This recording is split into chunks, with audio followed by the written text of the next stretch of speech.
What's going on, guys? Jacob over here coming to you with my reactions to Packers versus Texans.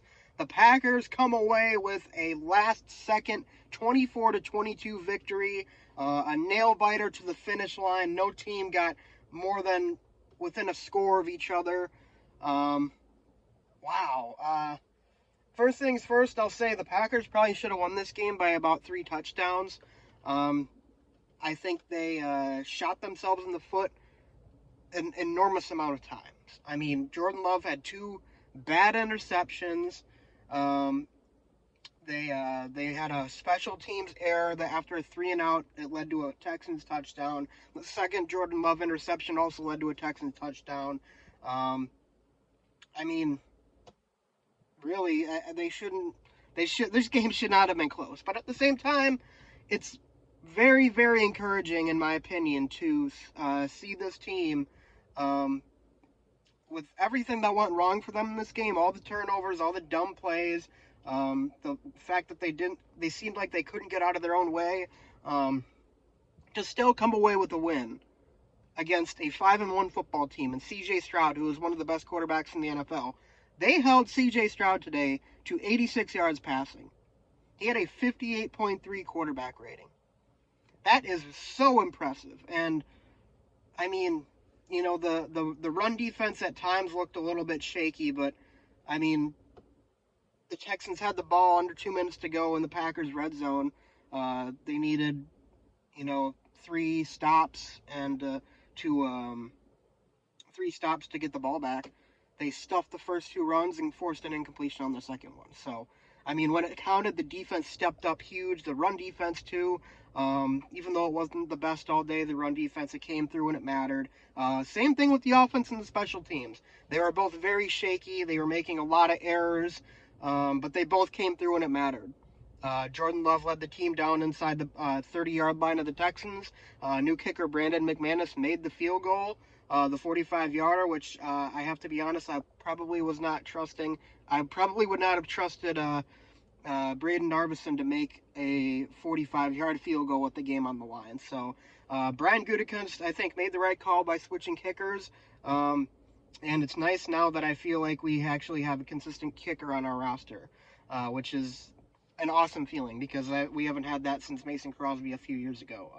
So it's nice to have that. But yeah, this offense, I feel like on a play-to-play basis, the Packers dominated the Texans. Their offense versus the Texans' defense. There was a few drives of their offense stalled because of dumb penalties or, just barely missing, guys. I think Jordan Love, he had a beautiful throw to Romeo Doubs on a 2nd and long that would have extended a drive, but it was tipped away at the last second. Looked like it could have been pass interference.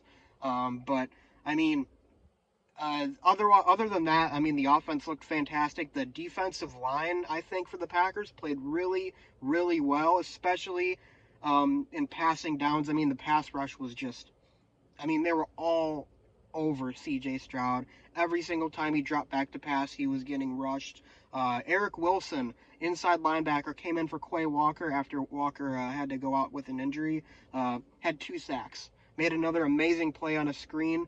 Stuffed Joe Mixon on that screen pass. It would have gone for a lot of yards.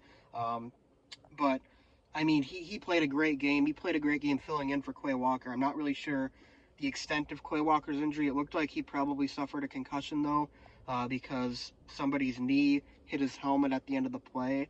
And his hands were kind of in that weird position that sometimes players' hands get when you get a concussion. So I'm probably going to expect him to have a concussion. He might be out a couple weeks, hopefully not too long. But Eric Wilson, I mean, more than capable of filling in, might even be better than him if I'm being totally honest. But still, the fact that the Packers, like I said, when the things went bad for them, they found a way to step up and right the ship at the end. And like I said, getting this football team, the Texans, to come in and, dominating them on a play-by-play basis. I mean, Josh Jacobs had some huge runs. The pass game really got whatever it wanted. It was just Jordan Love making a few really dumb decisions. I mean, it's like I feel like I'm just repeating myself saying that he's just like Brett Favre, but he really does play exactly like Brett Favre. His first touchdown pass to Tucker Kraft was like the most Brett Favre throw I've ever seen. That throw probably was like a few inches from getting picked off. He threaded it in a needle that was so tight. It was one defender. It didn't look like it on the live broadcast, but when you actually see the angle from his point of view, it was like, an inch away from being tipped or intercepted, and it was just literally right where it had to be for Kraft. I mean, he makes some of the most insane throws I've ever seen in my life. All Jordan Love has to do, man, is just please, please, please, please stop making dumb decisions. Stop throwing off of your back foot into double coverage. Please stop doing that. I'm begging you to stop doing that. Other than that, man, I mean, he's one of the best quarterbacks in the NFL, I think. He's leading the league in touchdown passes, I'm pretty sure. If he's not, he's right up there. And he's missed 2 games. I mean, he's probably going to have a 4,000-yard season and a 30-touchdown season, having missed the 2 games. The guy is like, he puts up numbers, and he delivered. And he delivered today. They got the ball back. We were wondering if he was even going to get a chance to drive the Packers down the field, and he did. And he got within the 30-yard line, made the easy throws, made the throws that were going to get the yardage, and there you go. Brandon McManus, 45-yarder. And it's so funny that the week after we release, our rookie kicker, and we're talking all about, oh my God, we just can't get a kicker who can hit field goals from further than 40 yards out.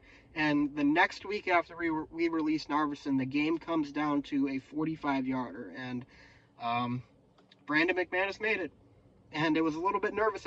I was a little bit nervous because it looked like the kick might have gone off to the left, but it curved just inside the upright, kind of like that Mason Crosby kick to win the NFC divisional playoff game against Dallas in 2016. But what a nail biter! What a great game! What a great win for the Packers! And with Detroit beating Minnesota today, and also I think that was a 45-yarder too as time expired. But or no, the Vikings still had seconds left after that. But still, with the Lions winning today, the Vikings are 5-1, the Lions are 5-1, the Packers are 5-2, Bears are off, so they're 4-2. The NFC North, man, I don't think in the entire history of the NFC North, dating back to when it was first formed in 2002, I don't think there's ever been a better group of teams to come out of this division. I mean, every team is like, even the Bears, like, I don't expect them to keep this up. Like, I think they're probably going to finish with like 7-8 wins, but even they're like kind of sitting there as a threat. Like, definitely not a team I would want to overlook. And obviously, I think both the Bears and the Vikings are serious contenders. And obviously, I think the Packers have proven they're serious contenders too. So, like, really, I think whichever team wins the NFC North might have the number 1 seed, and that's massive. So, especially if teams like the 49ers struggling, it's going to be huge to see who comes out of this division. It's going to be an absolute war. But anyways, guys, thanks for watching. That's really all I got to say in this video. I'll be back to you guys next week with my reactions after the Jacksonville game. But until then, leave a like and subscribe, and I'll see you guys next time. Go Pack, go.